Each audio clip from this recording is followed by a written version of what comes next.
Madinati bagi penduduk Madinah. Ya, kalah.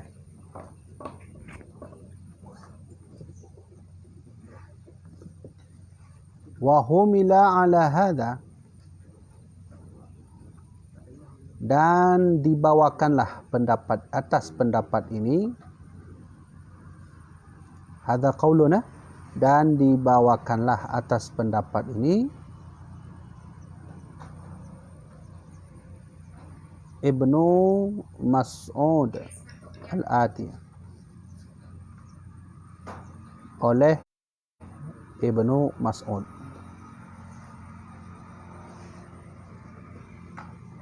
Ya, kah? Qala al-Qadhi Abu Bakrin, telah berkata Qadhi Abu Bakar. Jadi kelebihan kitab lagi yang kitab rayunya. Referensi baruhan. Abu Bakar itu siapa? Beliau itu namanya Muhammad bin Thayyib bin Muhammad bin Ja'far Al-Ma'ruf, yang dikenal namanya dengan Imam Al-Baqilani. Itulah Imam Baqilani. Ya.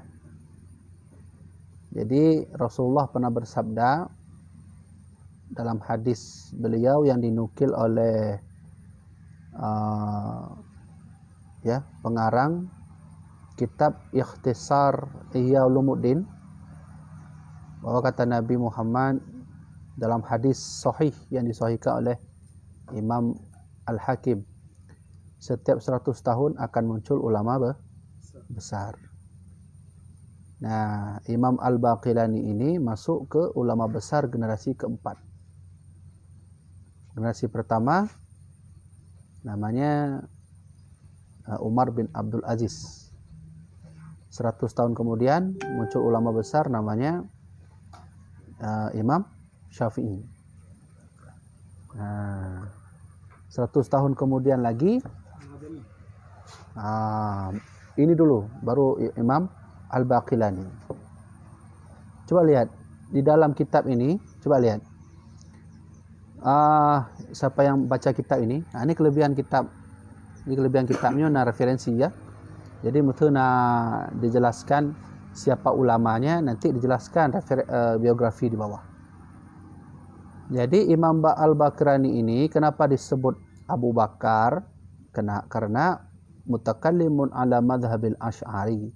Beliau itu adalah mazhab dari Al-Asy'ari. Maka disebut Abu Bakar. Wulida bil Basrah. Beliau lahir di Basrah tahun 338. Wasakana bi Baghdad, dan tinggal di Baghdad. Ya, wasami'a bihal hadis, dan didengarkanlah daripadanya hadis itu. Warada 'alal mu'tazilati wa syiah wal khawarij wal jahmiyah wa ghairihim. Di masa beliau itu banyak sekali kelompok seperti Mu'tazilah, Syiah, Khawarij, Jahmiyah. Masa hidup beliau. Berarti kan berat sekali ya. Jadi ulang sekali lagi. Ada satu hadis Nabi, ya. Nabi berkata bahwa setiap tahun sekali itu akan muncul may yujaddiduha dinaha, orang-orang yang akan memperbaharui agama. Beragama tu jangan sampai salah makna. Baik cok Wahabi tu jangan salah makna memperbaharui agama. Untuk apa diperbaharui? Sudah ada agama. Salah. Nyo balai kan? Nyo balai. Memperbaharui balai bukan memperbaharui pondasinya, atapnya. Betul kan? Kalau memperbaharui pondasinya bukan memperbaharui balai, mengganti balai. Kemudian jadi masuk memperbaharui agama itu adalah furuknya, dasarnya tidak diganti. Contoh misalnya, la taqrabu zina, jangan dekati zina. Bukan memperbaharui ayat, jangan mengganti zina. Tapi memperbaharui ketika ada zina model tahun 2020. Zina zaman sekarang kan beda dengan zina awal. Zina masawai, yang cilang tu menaju. Tapi masa sekarang video call lah. Yang gitu-gitulah yang nanti disebut dengan memperbarui agama. Nah, jadi kembali lagi. Jadi kata Nabi setiap 100 tahun itu akan muncul mayyujaddiduha dinaha. Orang yang akan memperbarui agama. Yang penting ya. 100 tahun pertama muncul ulama besar. Namanya Umar bin Abdul Aziz. 100 tahun kedua muncul ulama besar yaitu Imam Syafi'i. 100 tahun ketiga muncul ulama besar namanya Imam Al-Baqilani. Ya, 100 tahun yang keempat muncul ulama besar namanya Imam Al-Ghazali. Nah, yang kelima, keenam, ketujuh. Wallahu a'lam. Abu ini bukan di bagian fikih ya? Enggak, dia hampir semua ahli. Imam Syafi'i itu hampir semua ahli fikih, ahli tasawuf, ahli, cuma menonjol ke Imam Baqilani gitu juga. Beliau menonjol ke fikih. Dia semua ahli. Nah, begitu ya. Jadi dalam kitab ini kata Imam Al-Baqilani fil intisar itu di dalam kitabnya bernama Intisar. Innama yurja' fi ma'rifatil makiyyi wal madani ila hifdhis sahabati wat tabi'ina. Kata Imam Abu Bakar, yaitu ulama besar generasi ke 100 tahun yang ketiga, beliau berkata innama yurja', hanya saja dikembalikan fi ma'rifatil makiyyi, pada pengetahuan makiyah, wal madani, dan pengetahuan madaniyah.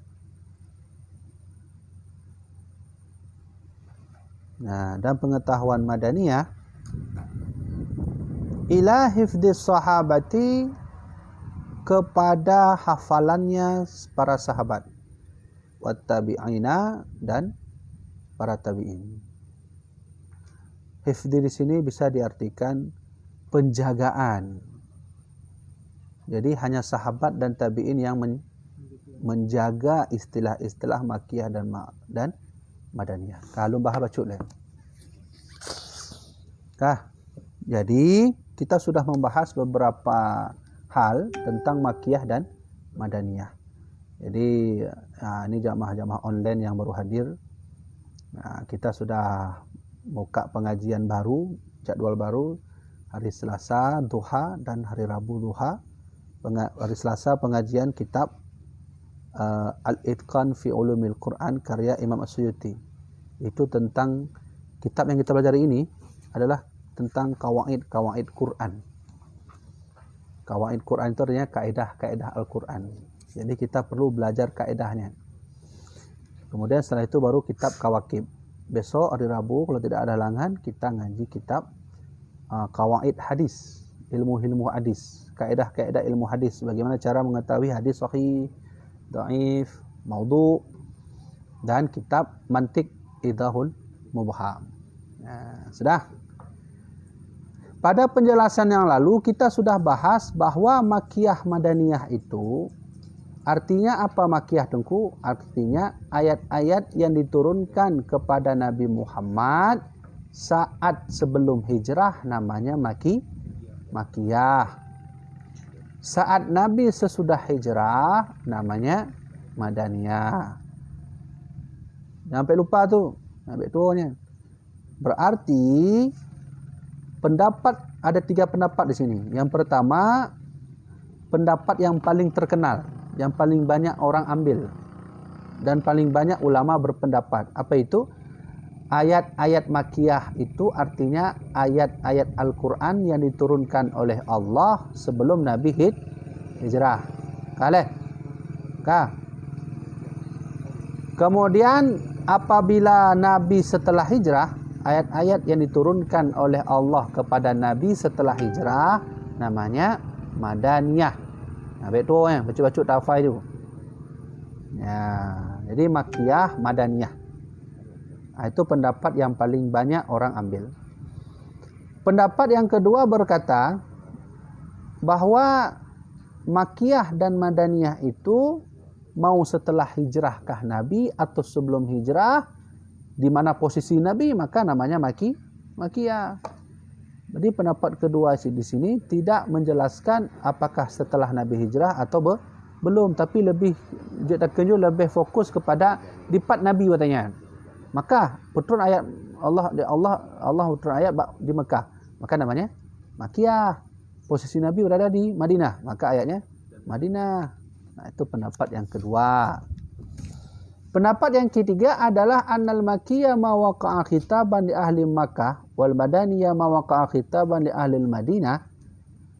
Pendapat yang ketiga ini adalah Makkiyah itu apapun ayat yang Allah perintahkan bagi orang Mekah namanya Makkiyah.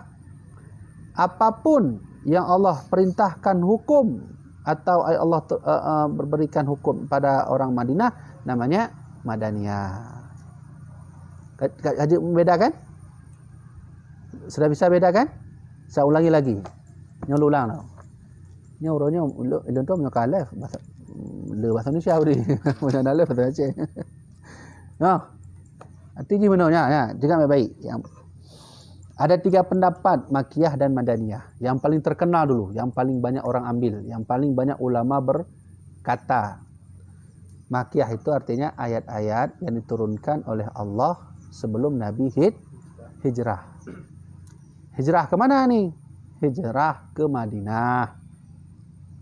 Kemudian kalau Allah turunkan ayat-ayat setelah Nabi hijrah, namanya Madaniyah. Confirm kan? Satu. Yang kedua, kalau Nabi di Mekah, maka itulah ayat-ayat yang diturunkan oleh Allah kepada Nabi namanya Makkiyah. Kalau Nabi berada di Madinah, maka ayat-ayat turunkan Nabi di Madinah namanya Madani. Pendapat kedua. Pendapat yang ketiga, apabila ada ayat-ayat yang berhukum, perintah hukum bagi penduduk Makkah, maka namanya Makkiyah. Apabila ada ayat-ayat yang diperintahkan Allah turunkan ayat itu kepada Madinah, orang penduduk Madinah, namanya Madaniyah. Sudah kan? Nah, kalau yang kedua tadi fokus kepada keberadaan Nabi. Kalau Nabi di Mekah namanya Makkiyah, Nabi Madinah namanya Madaniyah. Kalau yang ketiga itu fokus kepada perintah penduduk Makkah atau Madaniyah. Ya, faham kan? Jadi insya-Allah nanti kita akan lebih dalam memahami mana saja sih ayat-ayat di Makkah Madinah, ciri-cirinya apa saja. Dengku saat saya baca Al-Quran, waktu saya baca, oh ini ternyata Makkiyah, gitu. Nah, insya-Allah nanti akan kita bahas. Nah, itu pendapat siapa? Pendapat Imam Ibnu Mas'ud. Pendapat Ibnu Mas'ud itu siapa? Ibnu Mas'ud, beliau adalah beliau itu salah seorang sahabat Nabi yang alim dalam bidang Al-Quran. Jadi minimal kalau confirm dah menyomenan, menyena urung pegah, hai. Ilun beranggapan bahawa Makkiyahnya khusus untuk perintah Allah penduduk Makkah. Berarti ayat-ayat menyona perintah Allah bagi penduduk Makkah, yang kena Makkiyah. Kalau ada perintah Allah turunkan kepada orang penduduk Madinah, namanya Madaniyah. Pendapat siapa itu? Imam Ibnu Mas'ud. Ya. Tapi kalau Imam Abu Bakar, coba kita mau tanya sama Imam Al-Qadhi Abu Bakar atau Imam Al-Baqilani, salah seorang ulama besar generasi 100 tahun yang ketiga. Coba kita tanya, wahai Syekh, wahai Abu Bakar, menurut anda bagaimana tentang Makkiyah Madaniyah? Maka beliau menjawab, biarkanlah saja berkenaan pengetahuan Makkiyah dan Madaniyah itu hanya diketahui oleh sahabat dan tabi. Mana jawaban Syekh Abu Bakar Al-Baqilani. Jadi beliau begini, beliau lebih tepatnya Allah habis debat lah.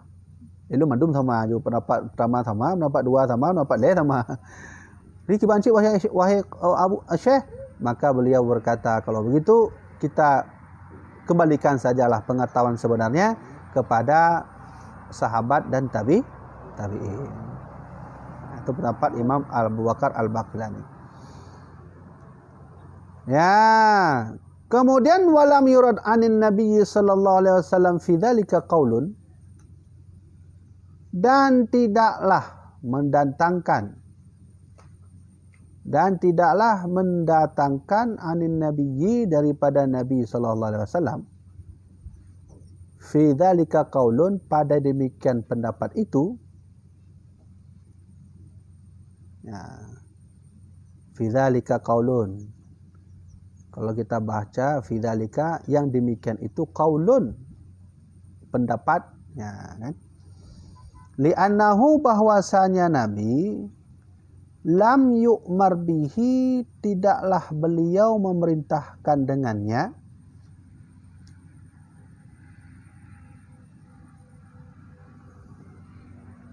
walam yuj'alullah, dan tidaklah menjadikan oleh Allah ilmun, satu pengetahuan, zalika, yang demikian itu, ya, zalika, yang demikian itu, min faraidil ummah, daripada kewajiban-kewajiban umat. Nah, jadi kalau ada orang bertanya kepada Syekh Abu Bakar Al-Baqillani, wahai Syekh, pakan donkeun bahwa mandu ulama ka mulai berbeda pendapat, ya, sejarah nasikh dan mansukh.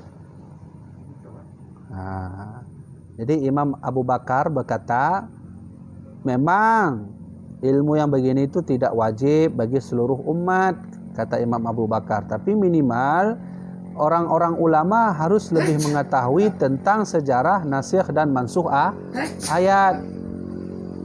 Sama seperti Nabi dulu diizinkan oleh Allah untuk kawin mut'ah, kawin kontrak.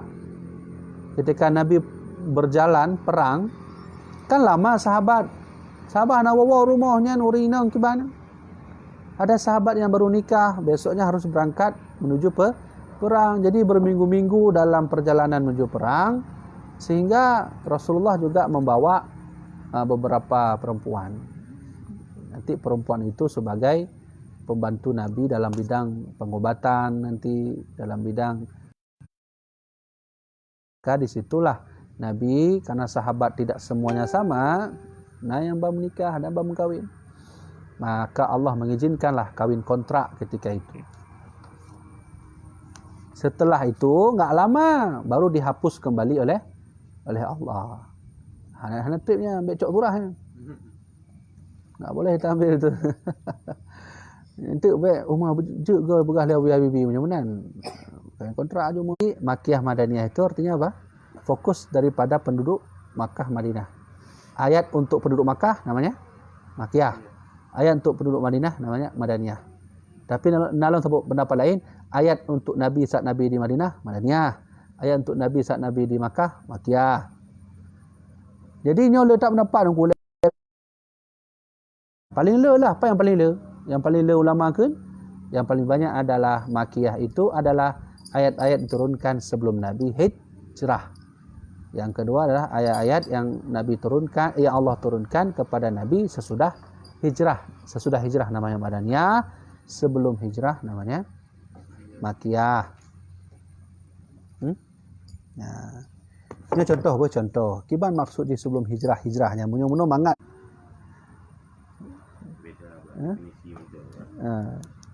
Tapi yang paling lebih ulama berpendapat sebelum hijrah dan sudah hijrah. Sebelum Nabi hijrah namanya Makkiyah, sudah Nabi hijrah Madaniyah. Ini contoh ya, contoh. Nabi itu kan hijrah ke Madinah tahun 622. Lalu Nabi meninggal 632. Betul tu kan? 10 tahun. 622. Tahun 622 Nabi berangkat hijrah. Sedangkan Nabi meninggal tahun 632. Jaraknya kelihatan tahu 10 tahun tu. Nah, 10 tahun kan? 13 tahun Nabi di Makkah, 10 tahun Nabi di Madinah setelah menjadi rasul. Hana hitung dari lahirnya setelah menjadi rasul. Jadi Nabi berangkat ke Madinah 320 kilo dari Makkah. Nya munyo tanya ke deh na truk bireun? Eh? Na truk bireun ler 20 dari bandar? Betul-betul. Ler 20 kilo. Kale. Saudara, bireun lah bukan juga. Nyo contoh. Anggap macam bandar Aceh nyo Mekah. Birun Madaniyah. Birun Madinah. Kamu leh? Nyo kan Nabi golom jak lah. Selama Nabi golom jaknya, ayat-ayat kan turun ju. Nah ayat-ayat turun oleh Allah nya, turun oleh Allah yo, diturunkan oleh Allah, turunkan oleh Allah, turunkan oleh Allah. Ini kan Nabi belum berangkat. Itu namanya ayat Makiyah. Nah, ini belum berangkat Nabi ni. Belum berangkat. Kemudian Nabi mulai berangkat. Pajak Nabi berangkat. Orangnya. Hari ini Nabi berangkat ke Birun. Contoh. Jadi Nabi berangkat naik unta bersama Abu Bakar ketika itu. Ke Madinah. Kemudian Nabi piyah di Indrapuri. Nabi mampir di Indrapuri. Waktu Nabi Indrapuri turun ayat. Itu sudah mulai. Makiyah tu tadi. Lagi hijrah. Sudah mulai hijrah tu. Udah mulai kayaknya. Dah. Itu sebelum dikejar kan? Sebelum dikejar oleh orang Quraisy. Ya, ini waktu dikejar tu Nabi dah mulai hijrah. Itu dah disebut Madaniyah namanya. Sudah.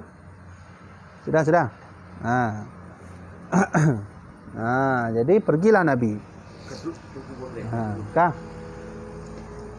Jadi ketika Nabi sampai ke Sigli, udah hijrah juga Nabi itu. Itu juga masih disebut dengan itu Madaniyah. Lalu sampailah Nabi ke Madinah, itu namanya Madaniyah. Lalu Nabi dari Birun menuju ke pulang lagi ke Mekah, dari Birun ke Bandar Aceh. Maka Nabi waktu pulang itu disebut dengan Madaniyah. Nah, kemarin kita sudah tulis tentang garis-garis itu kan? Nah, ada yang berpendapat juga bahwa Makiyah itu saat Nabi sedang dalam perjalanan menuju ke Madinah, ayat-ayat diturunkan itu masih disebut Makiyah karena belum disebut setelah hijrah. Faham kan? Nah, jadi ini pendapat yang masyhur, pendapat yang kuat yang disebut dengan hijrah begini. Ada yang berpendapat Nabi berangkat ke Birun dari Banda Aceh sampai di Indrapuri, Nabi duduk-duduk sebentar, turun ayat, itu namanya disebut Makiyah. Yang tadi? Madaniyah. Ada pendapat juga yang begitu, Madaniyah. Hitungan Madaniyah itu Nabi sedang hijrah dan disebut Madaniyah. Ada yang juga menyebutkan Nabi saat sedang dalam hijrah itu tidak disebut Madaniyah, disebut Makiyah. Berangkat lagi Nabi piyuh di Sigli. Belum sampai Birun. Maka turunlah ayat di Sigli, itu masih disebut juga dengan ayat Makiyah. Sampai Nabi di Madinah, maka turunlah ayat Madinah. Contoh, ya ayyuhalladzina amanu idza kuntum ila shalah faghsilu wujuhakum. Faghsilu wujuhakum wa aydiyakum ilal marafiq. Wahai orang-orang beriman, ketika engkau ingin bangun solat, maka beruduklah, punya bahasa lain. Itu ayat Madinah. Nah, ada satu ayat ketika Nabi sedang dalam gua Sur. Yang lewat kafir kan? Nabi Abu Bakar dalam gua. Itu proses Nabi sedang dalam berjalan menuju ke Madinah. Nah, itu disebut ayat Makiyah. Maka kata Rasulullah, kata Allah, la tahzan innallaha ma'ana. Janganlah kau bersedih karena sesungguhnya Allah bersama kita. Kasih tahu engkau Hasan Nusri dulu, jangan ini dulu. Habis kan? Habis kan?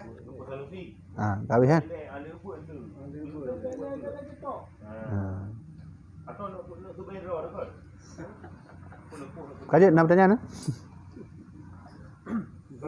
Jadi kan masalah perdebatan Madaniyah dengan Makiyahnya yang lagi hukum jihad jadi beda pendapat Ya, tapi istilah macam Masalah ni kan tak disebut kena fakat yu'rafu dalika bi ghairihi nafsa. ya, Berarti enggak ada dalil tentang itu. nggak ada nasnya. Itu menurut Imam Abu Bakar. Jadi begini, pendapat pertama tadi sudah jelaskan oleh Imam Suyuti. Pendapat yang kedua sudah juga dijelaskan. Pendapat ketiga juga sudah. Kemudian ada orang bertanya kepada Abu Bakar, wahai Abu Bakar Wakilani, dona yang empat, yang cocok pu yang phone, pu yang kedua, pu gele. Maka dijawab oleh Abu Bakar, ini muno, kembalikan aja semua itu ke sahabat dan tabi'in. Karena mandung sama. Ya. Kenapa begitu, Syekh? Karena Nabi hendak perintah badannya untuk buat kitab masalah Makkiyah Madaniyah. Cuman, kata beliau, kalau ada orang yang mau belajar, ya belajarlah. Yang paling penting itu tentang sejarah terhapusnya ayat-ayat Al-Quran. Ya kan? Jadi kalau kan Jadi Isra Mi'raj tu dari Mekah ke Palestina. Itu di situ ada turun ayat. ada juga itu menurut itu ada orang bilang begini. Itu riwayat daripada coba buka halaman 30. Nombor 2. Pendapat yang kedua. Karena tulisannya dari jalan Al-Walid bin Muslim bin Ufair bin Ma'dan daripada Ibnu Amir daripada Abi Umamah. Nabi pernah berkata, Unzilal Qur'anu fi thalathatin amkinatin. Al-Quran itu diturunkan pada 3 tempat. Pertama Makkah, Madinah dan Syam. Berarti ini pendapat yang kedua. Pendapat yang paling kuat, yang paling banyak orang ikuti pendapat pertama. Pendapat pertama tidak disebutkan hadis ini. Pendapat kedua disebutkan. Sehingga menurut Imam Al-Walid, beliau berkata, ada juga ayat-ayat diturunkan di Baitul Muqaddas. Maka ayat itu disebut dengan Baitul Muqaddas. Benar, tuan-tuan. Pendapat yang pertama mengatakan Makkiyah itu ayat-ayat turunkan oleh Allah sebelum Nabi hijrah. Madaniyah ayat turunkan oleh Allah setelah Nabi hijrah. Ini pendapat kedua hanya benar. Kamu benar. Pendapat yang kedua, Nabi Makkah nanti. Nabi Madinah, berarti turun ayat Madinah nanti. Bila Nabi nak Palestina, berarti kan Baitul Maqdis. Ini Aceh. Nabi Syam, namanya Syam. Berarti rundanya, hai, kenapa kamu berkata begitu? Karena ada hadis riwayat dari jalan Tariq Al-Walid bin Muslim. Kata Nabi Muhammad, ayat diturunkan oleh Allah itu 3 tempat. Makkah, Madinah, Syam. Tapi setelah ditelusuri, hadis ini itu hadis dhaif. Ya, hadis dhaif. Bahkan Nabi pernah berperang pada perang Tabuk. Maka ayat diturunkan di Tabuk namanya ayat Tabuk. Ayat diturunkan saat Nabi perang di Badar namanya ayat Badar. Ayat turunkan Nabi di Uhud namanya Uhud. Ayat ketika Nabi berada di Arafah namanya Arafah. Nabi di Mina namanya ayat Mina. Nabi berada di Hudaybiyah namanya Hudaybiyah. Ini mandum-mandumnya pendapat yang kedua. Pendapat yang pertama tadi yang le urang cok terserah tu. Punya Nabi le hijrah pokoknya di part mantong Nabi le hijrah nanti. Madaniyah. Di part mantong kondisi Nabi, tempat Nabi tergolong hijrah namanya Makkiyahnya mantong. Jadi posisi Nabi. Punya yang kedua sesuai penduduk je. Sesuai dengan penduduk. Punya yang kedua sesuai posisi Nabi. Punya yang kedua pendapat Makkiyah itu sesuai penduduknya. Contoh lah. Ini pendapat kedua ada cok apa? Punya Nabi jak birun, maka ayat birun nanti. Contoh. Punya Nabi naik banda, maka ayat banda. Pendapat kedua. Punya pendapat kedua, Allah turun ayat urang di birun. Maka urang di birun berarti ayat birun walaupun Nabi berada di banda. Betul contoh turun ayat. Kata Allah, Nabi sampaikan ayat ini ke birun. Maka Nabi berada di banda, tujuan ayatnya ada di birun. Maka itu juga disebut ayat birun. Pendapat yang keleh. Pendapat yang kedua namanya ayat bandar. Nah, jak awak Madinah Mekah. Jak awak Madinah Mekah. Awak Madinah ya, jak Mekah. Putra ayat dari Allah khusus untuk orang Madinah. Namanya ayat Madinah walaupun di Mekah. Perbedaan asal ayat Madaniyah dan Makkiyah. Bedanya. Contoh Makkiyah tauhid, Madaniyah tauhid. Nanti nak bahas. Nya nak kaedah-kaedah je itu. Artinya mana?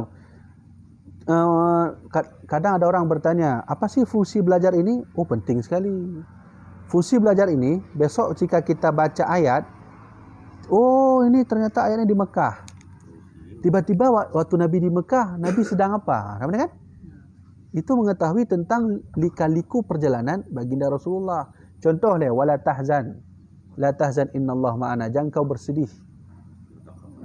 Ya, la tahzan, jangan kau bersedih. Sesungguhnya Allah bersama kita. Kondisi itu saat Nabi sedang dalam perjalanan menuju ke Madinah. Jadi orang pelajari. Jadi memang apa yang terjadi ketika ayatnya turun? Kapan kan? Jadi nah hubungan dengan asbabun nuzul itu tidak akan bisa berdiri tanpa kita mengetahui Makkah Madaniyah. Benar. Jadi minimal artinya apa? Punya istilah Makkah Madinah dia yang mufhum juga. Oh, Makkah, Madinah, yang penting. Karena Nabi berjalan kota yang paling penting dakwah Islam itu kan dua tempat ini. Walaupun nanti itu Syam, benar-benar Baitul Maqdis. Ya ayuhan nas, ya ayuhal ladzina amanu yang kita bedakan sih. Ya ayuhan nas di Makkah. Itu ayat Makkiyah. Ini ciri-ciri dia walaupun kita belum sampai ke temanya. Insya-Allah kita bahas kan. Kalau ada ayat ya ayuhan nas didahului dengan ya ayuhan nas namanya Makkiyah. Karena itu tentang ya, manusia seluruhnya, mau orang beriman, mau Yahudi, Nasrani, jahiliyah. Kalau ya ayyuhalladzina amanu itu ayat ya ada di Madinah. Kemudian ayat-ayat Makkiyah Madaniyah ciri-ciri dia adalah Makkiyah lebih kepada tentang tauhid, azab, kisah. Tauhid, azab, kisah para nabi dulu, hanya Makkiyah. Tapi Madaniyah lebih kepada ayat-ayat tentang hukum. Hukum zina, kisas, ta'zir, pula merajam, hanya mandum di Madinah. Kami untuk benar lihat sementara. Ya, berarti kita akan bertumpah sekali lagi ya. Alihnya tatuk tu. Kami ya. Ya, Dafa.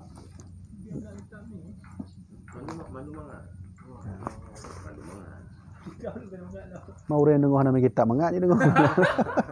Boleh nama kita. Kalau gajinya masih lempit dengar juga. Support benar. Kawin. Kau nak murid, kita tanya apa kau nama kita? Kalau apa yang mandunggu. Nampak tahu ya? Aku. Nak bertanya nak oleh nah. Ya, guna pertanyaan dalam tattoo. Yes. Kau mana tanya mulai je nak kita buat tu. Kakak habisnya. Betul leh. Anak punya kitab lain. Nyo manton seperti. Nya nak boleh. Habis ha. Kau duduk kah?